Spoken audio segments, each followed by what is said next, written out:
Hi and welcome to this video on experiencing change with myself, Adrian Priddle from Results Catalyst. Change is something we experience all the time at work and at home. So whether you've experienced it through working from home, whether you've experienced it through a change in systems, change in colleagues, change in leadership and management at work, anything, change in your daily routine, it happens regularly to us. We experience it regularly and we need to work out how we get the maximum out of it. What I'm going to do in this video is take you through a quick model called the Kubler Ross curve. You may well have seen this on LinkedIn or in your studies before. It looks at how our performance changes over time in relation to change. What I'd like you to do while we're looking at this is just think about a change maybe you've experienced or you've seen a colleague experience, and to see how it maps to the Kubler Ross curve.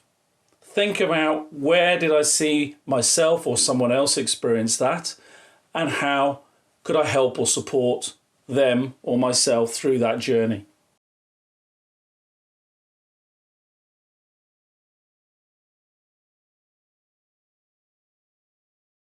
The two axes of the Kubler Ross curve, firstly on the vertical side is morale and competence.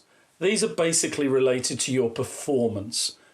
How good is your performance in competence terms, and how good is your performance in morale and motivation terms? The higher up the axis, the higher the level of performance. So the Kubler Ross curve attempts to look at how does our performance change over time during a period of change.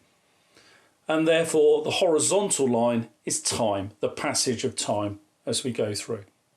I want to look at this in 4 different sections. The first one, this is when we hear about the change. And in the Kubler Ross curve here, we talk about shock and denial with an interesting upturn in performance. This is often associated with people wanting to show others that actually the old way or the way they have been doing it still works best. There's a bit of psychology going on here about I'll show you, or I'm doing okay, I don't need to change, those sort of things. So that first period often looks at shock and denial. I'm going to come back to that at the end of the curve and just put a different perspective on it.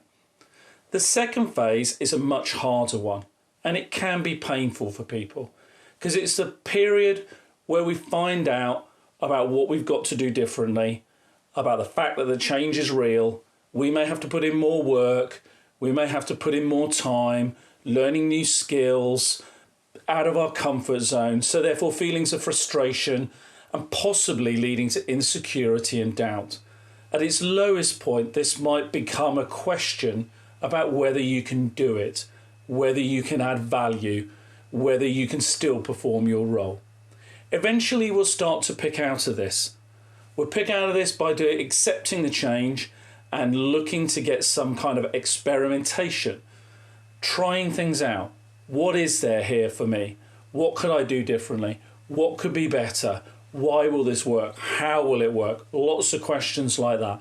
Eventually leading to a commitment that performance has got back to where it was before, and therefore we can carry on and get the most out of it.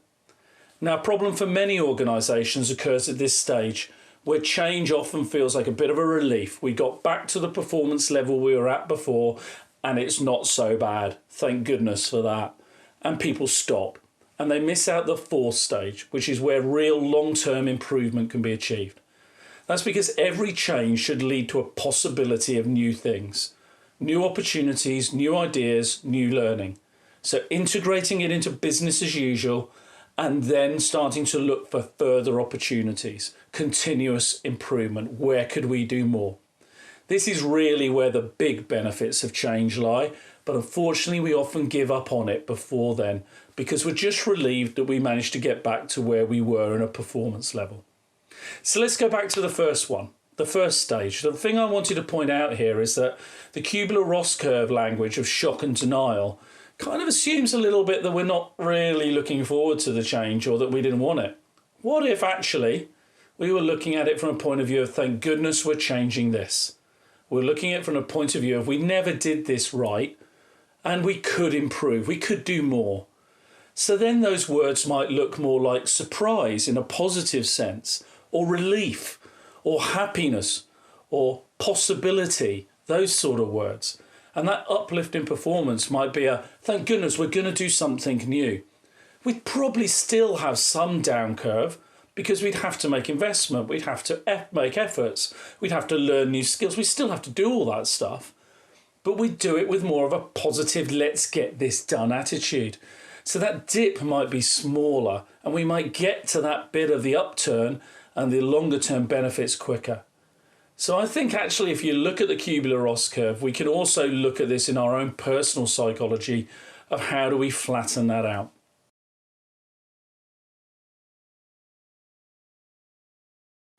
So back to those questions I asked you at the beginning, which are around two experiences, your experience and the experience of someone else. I want you to think about what helps people move through this curve quicker. For me, what creates momentum in the change. If you think of it like a ball going along the curve, if we're able to give that ball momentum through the curve, it's likely to get further up the upside of the curve. It's likely to get towards continuous improvement. It's likely to get to integration. Whereas if actually it loses momentum somewhere around about denial and frustration, it's just going to end up caught in that U at the bottom and feel like a very negative place. So how do we give ourselves more momentum? How do we give other people more momentum? And we're going to look at a couple of videos to think about that in the future, to think about yourself managing your own experience of change, building your resilience around that, but also what can you give to colleagues? So those are subjects we're going to come back to in the next few weeks to give you a little bit more on change. Thanks ever so much for watching this one. Please click the subscribe button below and pick up on the other videos, and follow us also on LinkedIn. You can get Adrian Priddle there, or you can get Results Catalyst and pick up our videos. Thanks very much.